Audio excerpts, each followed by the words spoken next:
Hey everyone, welcome back to Cold Country Homestead. It has been a busy week for our first week of the Pantry Challenge. If any of you follow me on social media, you've probably seen that my grandmother had been hospitalized at the beginning of December, put in the ICU for quite some time, and then discharged to a short-term rehab facility.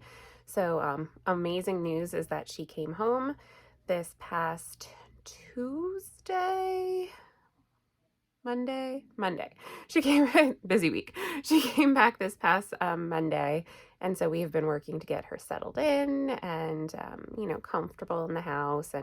And so it's been a lot of extra. So I was hoping to get this to you sooner, but I hope you can understand the bit of a delay that we have had. So first week of the Pantry Challenge is now in the books. I am going to review with you everything that we had. And just a reminder, this is essentially hosted by Three Rivers Homestead. It is the Three Rivers Challenge, our Pantry Challenge, and you will see some things as I go through everything that we had for the week, and it'll make some more sense. But we don't necessarily have breakfast every day, and we always have like quick options available. Cereal, yogurts, that type of thing are always available. So if you don't see me making a lot of breakfast, that's generally why. And everyone's kind of self-sufficient for their own breakfast in the house, except on the weekend. I make a big breakfast every Sunday. Sometimes it goes into brunch because it ends up being later in the day. But that's kind of our thing. And then lunches are generally leftovers or, just scavenging through the fridge to see what makes sense for you for that day. Again, Zachary and I work outside of the home. And then we have my grandmother now back home, my mother who also works outside of the home, and then our two children, and they have school. So we are not technically home all the time, although I do have the ability of working remotely some days, and it is definitely a blessing and allows me to make more meals, I'd say. So let's get into it. I also wanted to add, guys, I thank you all so much from the bottom of my heart. I am amazed at how many subscribers have popped up this week, and I'm humbled that you all want to watch our videos and join us on our journey. So welcome. I thank you for coming here and for spending your time watching my videos and getting a glimpse into our home and how we run our day-to-day. The Pantry Challenge is definitely a little bit different for us, although I've always kind of shopped my shelves or done limited grocery shopping, more bulk buying, and I really didn't do any real major stock up before the challenge started. Just with everything that we had going on. So this has kind of pushed me outside of my element a little bit in that I haven't really done that. And also this week, I did not get any additional dairy. I know I said about having an additional $20 per week allotted for that, and I didn't do any for this week. So we'll see what next week brings. But I still have some creamers left for coffee, and we're doing okay. So let's get into the week of our meals. So Sunday was New Year's Day, January 1st. We jumped right in. I made pork and sauerkraut with hot dogs, little smokies, and it was delicious. Pork and sauerkraut was always my grandmother's favorite traditional meal to have on New Year's Day, so this was dedicated to her. As you see here, I seasoned it on both sides, all sides, salt and pepper, and then seared it. Caraway seeds on the top, and then of course that gets mixed throughout. Brown sugar as it was searing there. And once I seared it on all sides,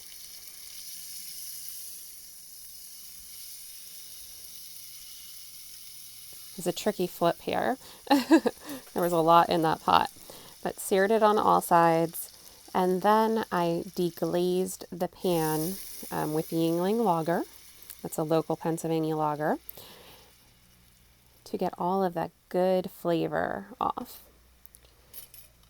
Once I did that, whisk it around, and then we had added the sauerkraut.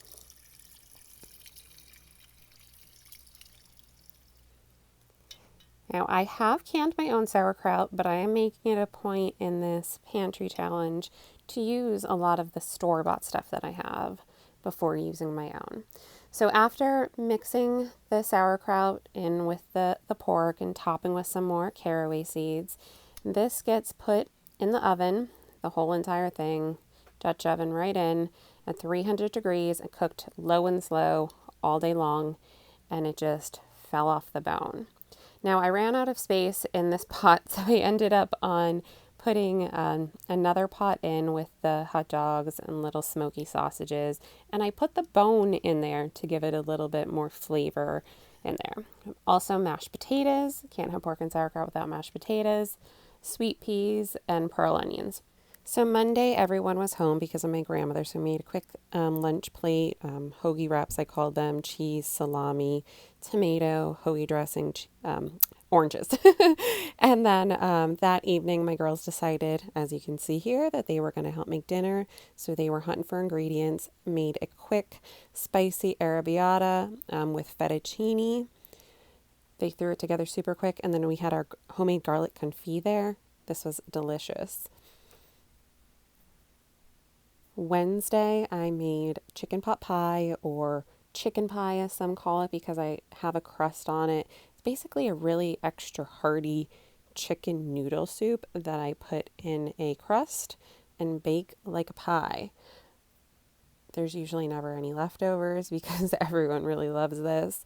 And when I put it in the oven, I always put an egg wash over the crust, and it gives it this really nice golden flaky, just yummy look to it.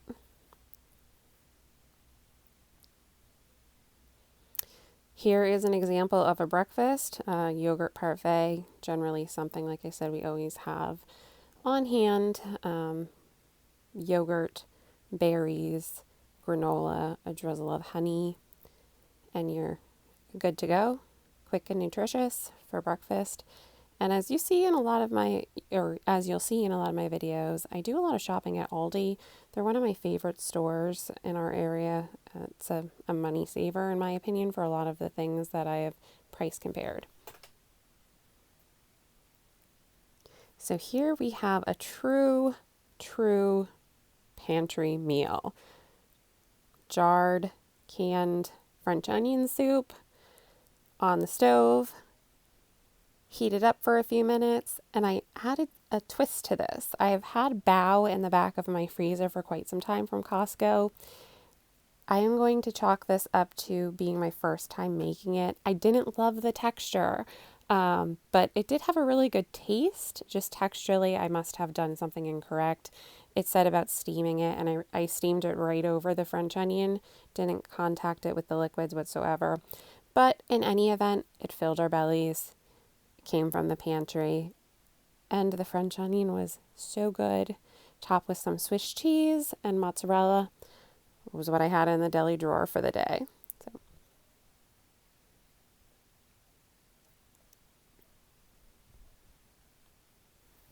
Now this herby chicken here is one of my family's favorite meals.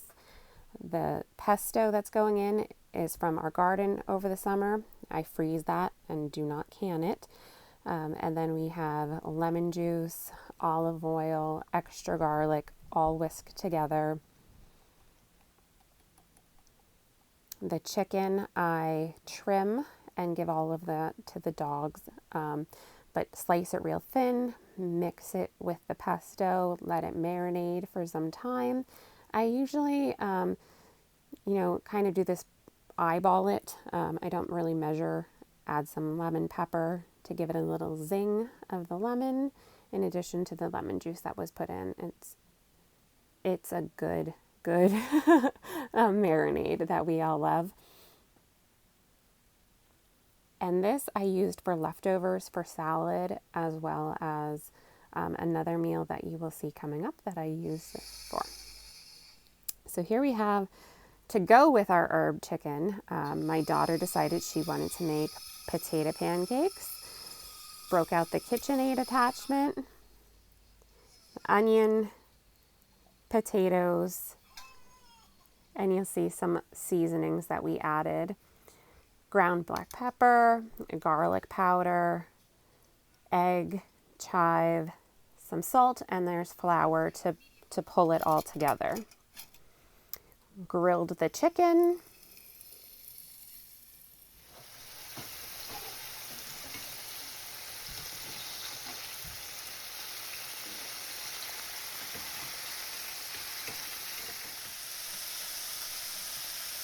And put in the potato pancakes.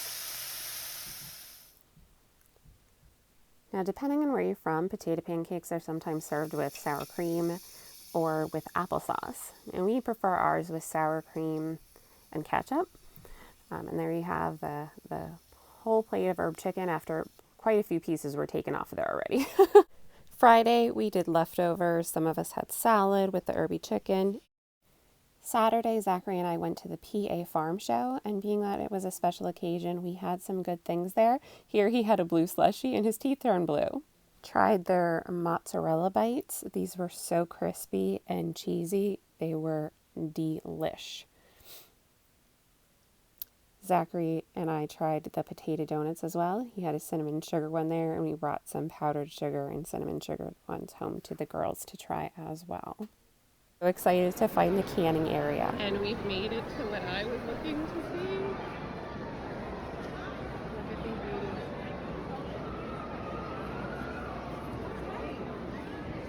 All of the hours of work that went into this table is unimaginable. We've not done it before. Amazing.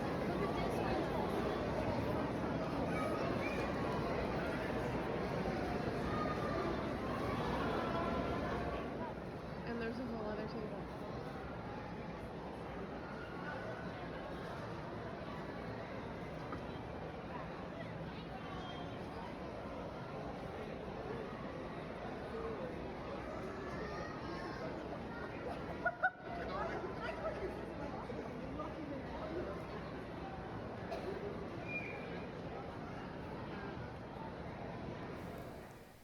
And I bought something super cool, a handmade wooden spoon or spatula, and he customized it for us right there on the spot. So we have our own official Cold Country Homestead spatula. We finished the night off with Zachary having a milkshake.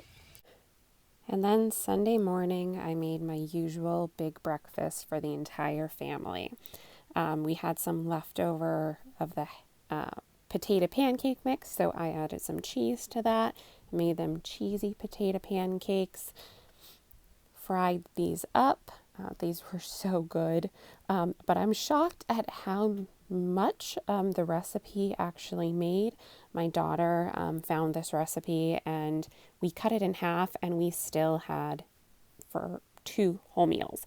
But we served this, of course, with eggs and some sausage. And I don't always use the brown and serve sausage, but in the spirit of using my pantry staples or things that I have in the freezer, I went ahead and used these. We typically take these with us when we go camping, and we love to go camping.